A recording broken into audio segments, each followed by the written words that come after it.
क्या है, हम परेशान हो जाते हैं। संसार में देखो तो परेशान, परमार्थ की तरफ देखो तो हम परेशान हो, ये हमारा आदत स्वभाव बन गया परेशान होना। थोड़ा सा धैर्यवान बनो, गंभीर बनो। कोई इस भारी से भारी विपत्ति में परेशानी स्वीकार करके विपत्ति से थोड़ी निकला जाता। सुलझो, ठीक है, विपत्ति आई, समस्या आई, इसका समाधान होगा। ऐसा थोड़ी कि हमें नष्ट कर देगी। अगर अभी हमारी बड़ी हानि हो जाती है, हम कल इससे बड़ा लाभ प्राप्त कर सकते हैं। हमको एकदम बिल्कुल गंभीर रहना है, इतने कमजोर नहीं बन जाना। अब वो गए तो क्या होगा, अब वो वस्तु गई तो क्या, पद गया तो क्या होगा। प्रयास किया था, ये पद मिला था, इससे बड़ा पद प्राप्त करूंगा, मैं इससे बड़ा महान बनूंगा। ठीक है, एक बार गिर गया, गलती हो गई, दंड भोगूंगा, फिर इससे ज्यादा संयम में रहूंगा। बिल्कुल मतलब एकदम फ्रेश दिमाग रखना चाहिए। और अपने लोग क्या है, जरा सी बात में एकदम पछड़ा कर लेते हैं, एकदम कमजोर हो जाते हैं। ये बिल्कुल ठीक नहीं है। हम जीवन भर की यात्रा की बात कह रहे हैं, भारी से भारी कष्ट में भी मुस्कुराना, तो हमें बल मिला है, हमें भगवान की कृपा का दर्शन हुआ है, हमें उनका दुलार दिखाई दिया है। अगर ऐसे तो भाग जाते, फिर परमार्थ में थोड़ी चलना होता है। आज जो आप सुन करके लाभ लेने की चेष्टा कर रहे हो ना, ये केवल प्रवचन नहीं है, ये जीवन है। अगर ये जिए ना होते ना तो ये इसका प्रभाव नहीं पड़ता, फिर वाणी का प्रभाव नहीं पड़ता। हम इसीलिए कहते हैं, जैसे आप लोग एकदम परेशान हो जाते हैं जब बोलो, क्या हमसे ज्यादा परेशानी होगी?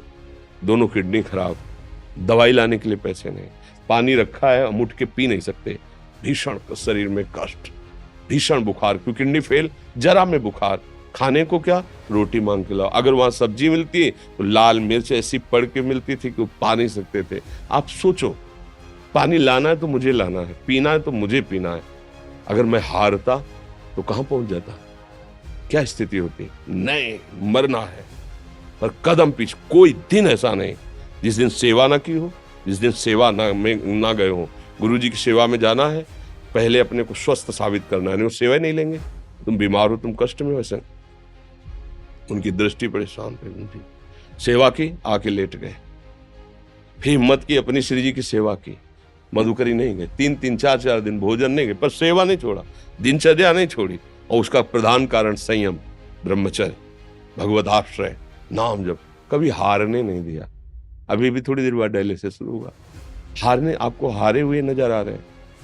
शरीर में पीड़ा है, किडनी फेल है, ऐसा थोड़ा हम स्वस्थ बैठे हैं, पीड़ा है, बार बार प्यास लगती है, थोड़ा थोड़ा पानी मिलता है, हर, लेकिन हम आनंदित हैं, हम प्रसन्न हैं, हम लड़ाई में हारे नहीं हैं, ना हारेंगे, हम जीत चुके हैं। हम अपने मालिक के भरोसे में अपना सब बात, तो वो, ये हम अपनी बड़ाई नहीं बता रहे, हम आपको बता रहे समस्या। सोचो, तुम्हारे पास तो माँ है, भाई है, बहन है, परिवार है, कोई ना कोई तो है ना। मेरा किसी ने कभी जीवन में ध्यान भी नहीं दिया। क्यों? बचपन से बाबा जी बन गए, किसी से प्यार नहीं, किसी से संबंध नहीं, कोई जानकारी नहीं, हम कहाँ हैं, वो कहाँ है, किसी से कोई मतलब नहीं।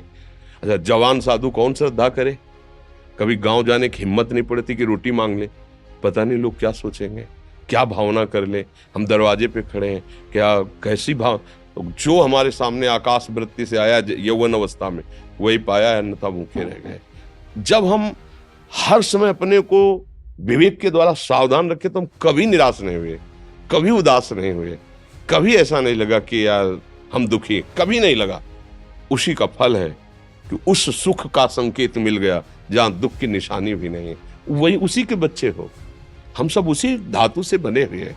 हम इतना क्यों परेशान हो जाते हैं? हम ये देखते हैं अपने लोग, थोड़ी बात बिगड़ गई परेशान, नहीं बिगड़ी तो बिगड़ जाने की संभावना में परेशान है। आज सुख है, लेकिन कल सुख छिन जाएगा तो हम आज के सुख में सुखी ना होकर कल के दुख की आने की संभावना में हम भयभीत हो। मतलब क्या हमारी सोच रह गई? हमको इतना बलवान बनना है कि सुख और दुख दोनों हमको छू न सके। भारी से भारी सुख की व्यवस्था है तो अहंकार नहीं, हर्षित होकर किसी का अपमान न करे कि हम धनी, हम पदाधिकारी, अमुक। भारी से भारी दुख आया तो हमें किसी के सहयोग की जरूरत नहीं, हम फिर अपने कदम बढ़ाएंगे, हम फिर जुड़ी हुई अपनी भावनाओं को सजाएंगे। मस्त जीवन एकदम, तुम अविनाशी के बच्चे हो। शेर का बच्चा भेड़ों के बीच में फंसकर म्यों म्यों बोल रहा है, बस अगर दहाड़ना सीख जाए तो कोई भी उसे परास्त नहीं कर सकता। ऐसे भगवद अंश, तू प्रपंच में फंसकर अपने को इतना दीन क्यों देख रहा है? तू ऐसा है, कि भगवान के दिव्यास्त्र में भी ताकत नहीं तेरे को मार सके। तू अविनाशी का अविनाशी बच्चा है, विनाशी भोगों को, विनाशी शरीर को मैं मान के इतना भयभीत, इतना दुख ठीक नहीं। ये सबके लिए, केवल एक के लिए नहीं। आप समझो, आप लोग सोचते हैं हम गृहस्थ होकर भला ऐसी स्थिति कैसे। जनक जी सुखदेव जी के गुरु हैं और राजा हैं, महल है, रानियां हैं, नौकर है, चाकर। क्या सुखदेव जी जिनके शरीर में लंगोटी भी नहीं है, दिगंबर, परमहंस के गुरु हैं जनक जी जो राजा हैं। समझो, आप ऐसा ना सोचे कि अब नौकरी कर रहे हैं, हम संसार में, हम गृहस्थ हैं, हम आध्यात्मिक की ऊंचाई पर नहीं चढ़ सकते। नहीं, आप एक सरकारी नौकरी या आप किसानी या व्यापार करते हुए आप एक अध्यात्म की ऊंचाई में चढ़ सकते हैं। और अध्यात्म ही है जो तुम्हें इस माया के दुख सुख से ऊपर उठा सकता है। दूसरा, चाहे जितनी संपत्ति आ जाए, आप सुखी नहीं हो सकते। सब देख लो, आंख खोल के देख लो, अध्यात्म ही है जो तुम्हें हर कष्ट सहकर मुस्कुराकर जीने का रास्ता बता देगा कि आप आनंदित हो जाओगे। कुछ नहीं बिगड़ा, अध्यात्म है तो कुछ नहीं बिगड़ा, अध्यात्म नहीं है तो कुछ नहीं बना, कुछ हाथ नहीं लगने वाला।